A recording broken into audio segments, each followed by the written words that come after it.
Voici de quelle manière arriva la naissance de Jésus.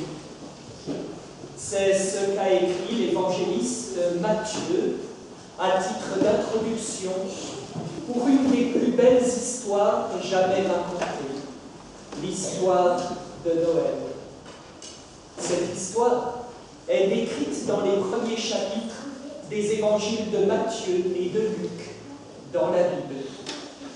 Les évangélistes nous annoncent non seulement le fait de la naissance de Jésus, mais aussi la façon dont il est né. Le Fils de Dieu aurait très bien pu arriver sur la terre de la manière de son choix, mais le fait qu'il soit arrivé de la façon relatée dans la Bible est pour une raison précise. Il y a un message dans la méthode utilisée pour l'arrivée de Christ sur la terre. Pour cela, je vous encourage, durant cette période des fêtes, à lire et à relire l'histoire de Noël et à porter une attention particulière non seulement sur la naissance même, mais aussi sur toutes les circonstances, éléments et personnages entourant cet événement, afin de saisir profondément la manière dont Jésus est arrivé dans ce monde. Je suis certain qu'une des choses premières que vous découvrirez sera que cette histoire est une histoire miraculeuse, littéralement. Ce qui ressort de ces pages, lorsqu'on lit cette histoire, ce sont les multiples phénomènes surnaturels qui y ont pris place. C'est comme une symphonie de miracles. L'histoire de Noël est une histoire surnaturelle, divine, extraordinaire. L'aviez-vous remarqué? Il y a d'abord l'apparition des anges en groupe, formant une chorale céleste dont la mélodie a percé le silence de la nuit. L'apparition d'anges seuls à des individus, des rêves, des songes, des avertissements divins, une étoile brillante extraordinaire. Le mouvement de l'esprit y est relaté un peu partout, en plus de 2 naissances miraculeuses. La première, issue d'un couple avancé en âge et stérile, dont la femme deviendra miraculeusement fertile pour engendrer Jean-Baptiste. Et la deuxième naissance, issue de la grâce survenue sur une vierge et de la conception par le Saint-Esprit, afin qu'elle puisse enfanter le Fils de Dieu. N'oubliez pas que tout cela est écrit par un médecin nommé Luc. Parmi toutes les personnes, Luc, le médecin, devait très bien savoir que ce n'est pas de cette façon qu'une femme devient enceinte. Toutefois, malgré le fait qu'il était éduqué et qu'il avait étudié la science et la médecine, il le croyait. Pourquoi? Parce qu'il croyait en Dieu et le témoignage de son Fils Jésus-Christ. Docteur Luc savait que croire en Dieu signifiait croire au miracle. C'est ce qui fait que Dieu est Dieu. Même un homme de science éduqué comme Luc savait qu'avec Dieu, il est normal que des choses anormales se produisent. Avec Dieu, cela devient ordinaire que des choses extraordinaires surviennent, tout comme lors de ce premier Noël. Personne n'est exempté. Un Noël surnaturel est possible en tout et pour tous. L'histoire du premier Noël inclut des jeunes et des plus âgés, des riches et des pauvres, des hommes et des femmes, des juifs et des non-juifs, des éduqués et des bergers sans instruction. On y retrouve des signes célestes et des miracles créatifs pour toutes les classes, tous les statuts, les âges, les sexes et même un petit bébé rempli du Saint-Esprit dans le sein de sa mère, le futur Jean-Baptiste. Quelque chose de puissant était réservé pour chacun, incluant les petits-enfants. Pouvons-nous espérer en un Noël où les enfants, où les mamans seraient remplis de l'Esprit et où les enfants recevraient une bénédiction particulière de Jésus? C'est assurément le meilleur cadeau qu'ils pourraient recevoir pour ce Noël 2015. Alors, mon souhait pour vous, pendant ce mois de décembre, est que votre Noël soit comme le premier Noël décrit dans ces évangiles, où Dieu a envahi la terre et en est descendu vers l'humanité, apportant des choses exceptionnelles et surnaturelles. Puisse Dieu percer le silence, la noirceur et la misère humaine avec la gloire de sa personne par la puissance de sa parole. Un des noms donnés à Jésus est Emmanuel, qui signifie Dieu avec nous. Ma prière est que Dieu soit avec nous tous pendant ce temps où nous commémorons la naissance de Jésus et que vous puissiez recevoir le miracle dont vous avez besoin. Puisse Dieu percer notre ordinaire avec sa présence extraordinaire. Préparons-nous non seulement pour un joyeux Noël et une bonne année, mais pour un Noël surnaturel et une nouvelle année débordante de manifestations de sa présence divine. Que Dieu vous bénisse.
Merci de l'applaudir les enfants qu'à la fin du spectacle.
C'était Colline Essi et Jules Heller au piano.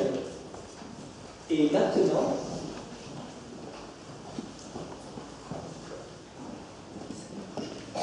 un spectacle tout à fait exceptionnel, original pour ce soir de Noël, sous la direction de Marie Heller et de Stéphanie Lehmann, un théâtre d'ombre. Donc voici le premier acte.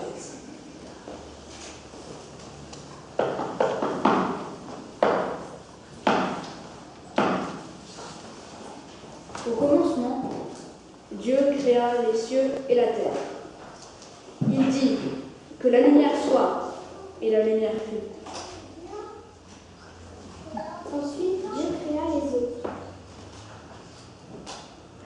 les fleurs, le ciel, la lune et les étoiles, les animaux, Les oiseaux,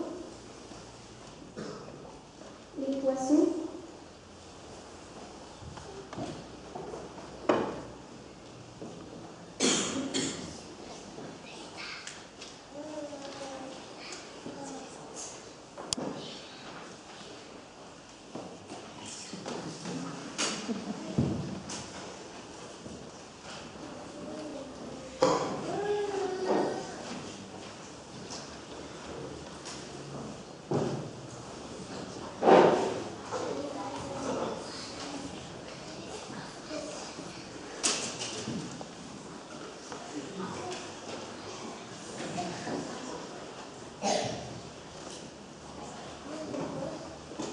Dieu dit. Et maintenant, je vais faire quelque chose de merveilleux. Un homme, une créature qui me ressemblera. Dieu dit, Adam, tu seras le maître de tout ce que j'ai fait. Le maître des poissons, des oiseaux et de tous les animaux. Tous t'obéiront, mais toi, c'est à moi que tu obéiras. Dieu dit, je ne veux pas laisser Adam tout seul, je vais lui donner une femme. Et il a pris la première femme, Ève.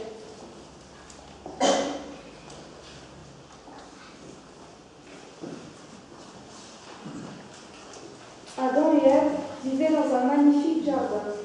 Les fleurs s'épanouissaient dans l'herbe, les oiseaux chantaient.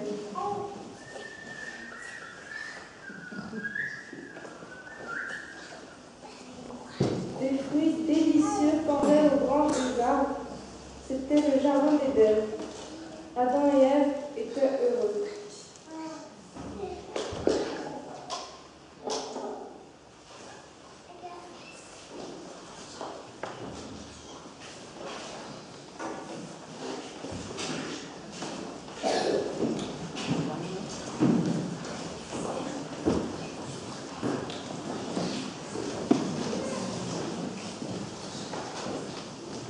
Après cette création, les enfants vont interpréter un chant en rapport avec la création. Et ce sera suivi par un chant, une surprise.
Jésus aime tous les parents, il les aime tous également.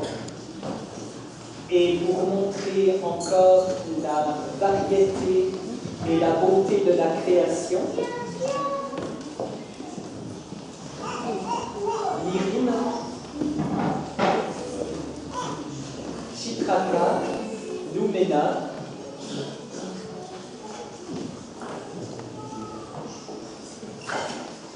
vont vous interpréter Douce nuit en malgache.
Le premier acte se poursuit.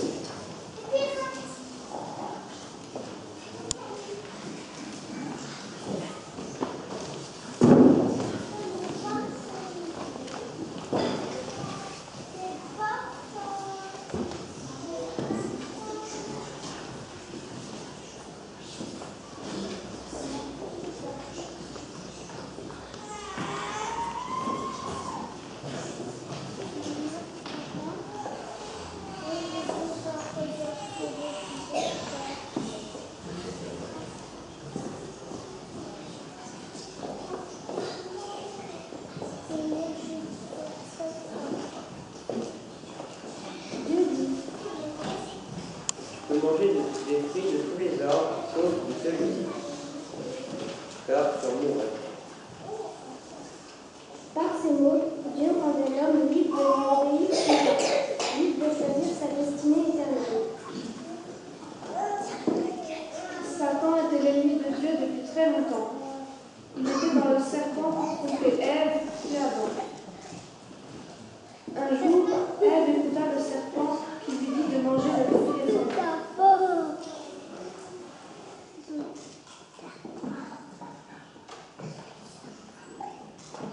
Elle en proposa à Adam, qui goûta aussi.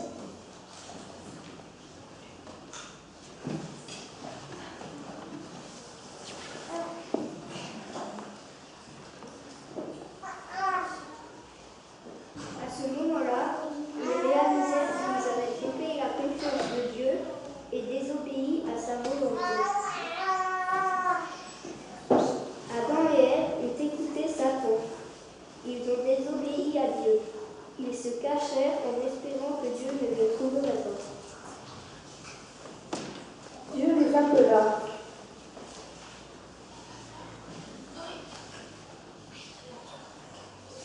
Vous m'avez désobéi. Je vous chasse du jardin d'Éden.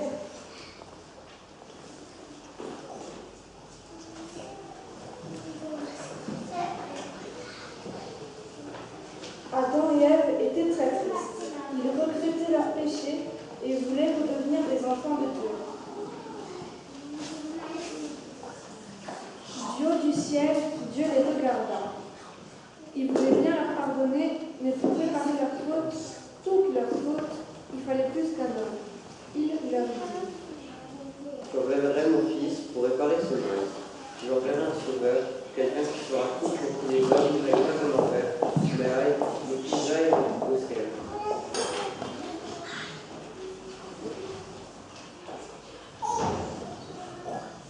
Le temps passa. Adam et Ève ont eu des enfants.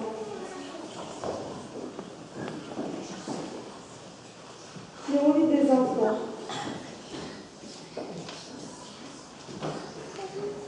Qui ont eu des enfants. Qui ont eu des enfants. Il y a eu beaucoup d'hommes sur terre.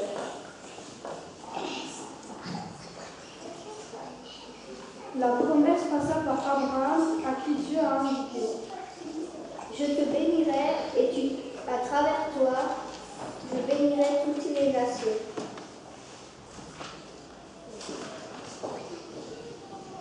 La promesse fut donnée ensuite à Jacob, à qui Dieu renouvela la promesse faite à Abraham.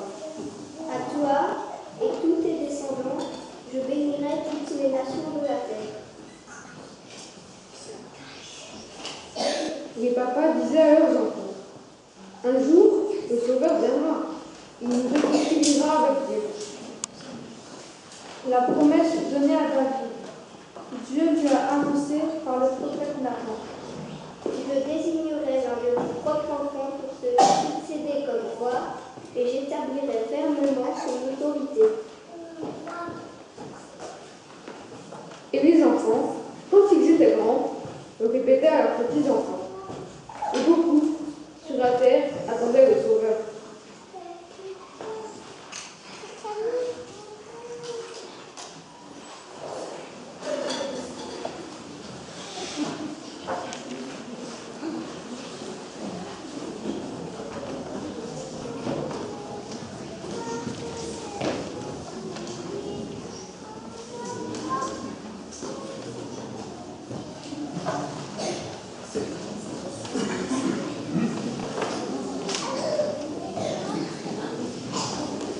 Après cet acte 2, les enfants vont vous interpréter tout seul.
Voici maintenant Angela qui va nous interpréter 2 morceaux avec son ukulélé.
Merci beaucoup, Angela.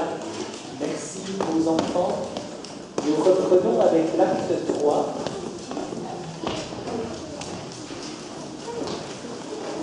Les tout petits rejoignent leurs parents.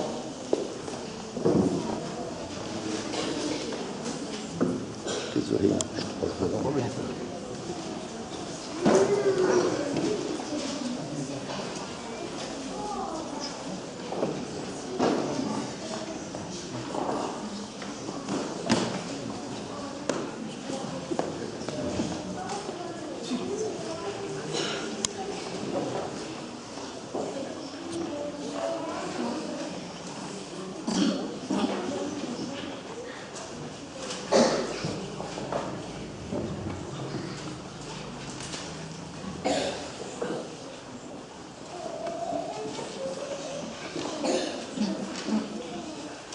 Longtemps après cela, vivait à Nazareth une jeune fille qui s'appelait Marie. Un jour, un ange lui apparut et lui dit: N'aie pas peur, Marie. Je suis venue t'annoncer ce qui va arriver. Bientôt, tu auras un fils. Tu l'appelleras Jésus. Il sera le Fils de Dieu, le Sauveur. Marie se demande: mais je ne suis pas mariée, comment cela se fera-t-il? L'ange répond: Son père sera Dieu lui-même.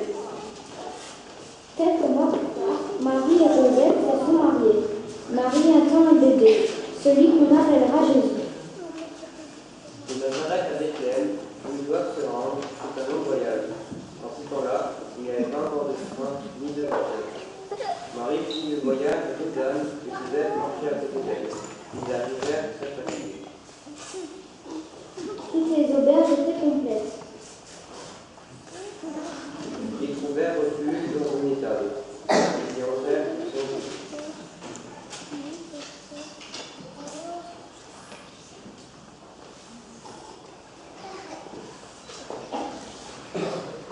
Cette nuit-là, Marie mit au monde le petit enfant dont l'ange avait parlé. Elle lui donna le nom de Jésus, ce qui veut dire Dieu sauve.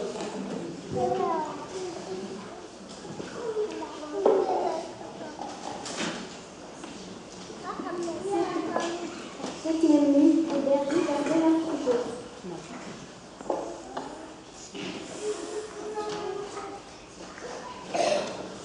Alors qu'ils se reposaient, ils virent apparaître un ange dans le ciel qui leur dit: N'ayez pas peur. Je suis venue vous annoncer une grande nouvelle. Cette nuit, le Sauveur que vous attendez depuis si longtemps est né à Bethléem. Allez-y, vous trouverez l'enfant emmailloté dans des langes et couché dans une flèche. À ce moment-là, le ciel fut rempli de milliers d'anges qui chantaient.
reçoivent la vie éternelle.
Et pendant ce temps-là, nous allons chanter Ô nuit bienveillante dans votre recueil arc-en-ciel, le numéro 352.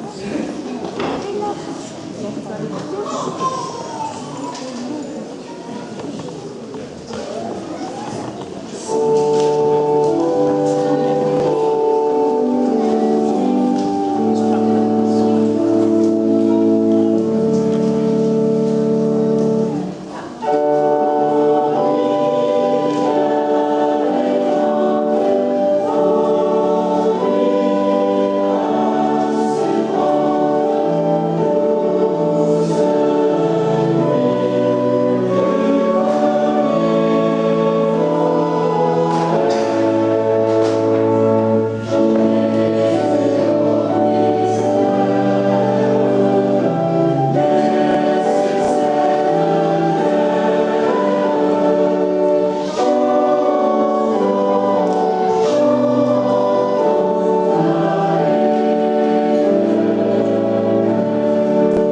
Elle me répond, sa parole qui nous sauve.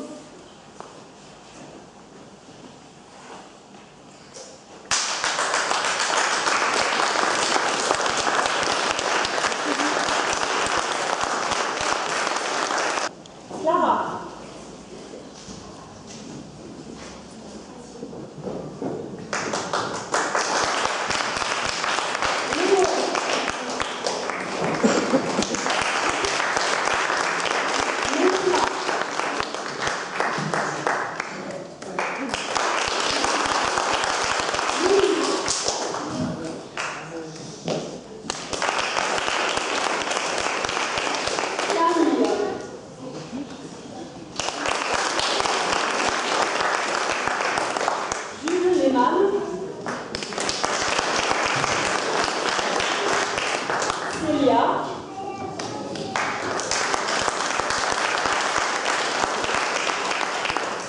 Noé, qui s'est occupé de toutes les lumières. Aurélie.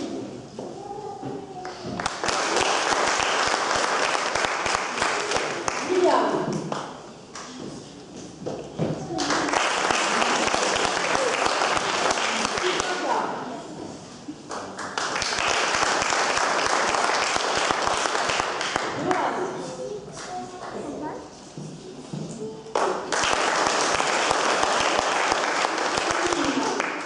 Colline.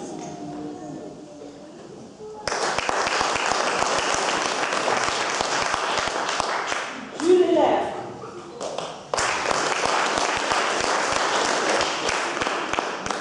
Léane. Bastien.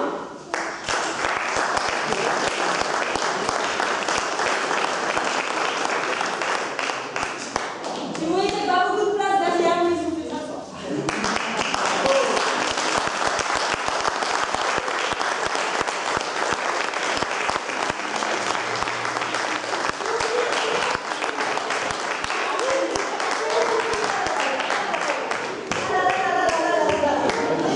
Bon, il fallait qu'il y ait un choix. Il y en a peut-être d'autres, mais je ne les ai pas vus, j'étais cachée. Théo! Attends!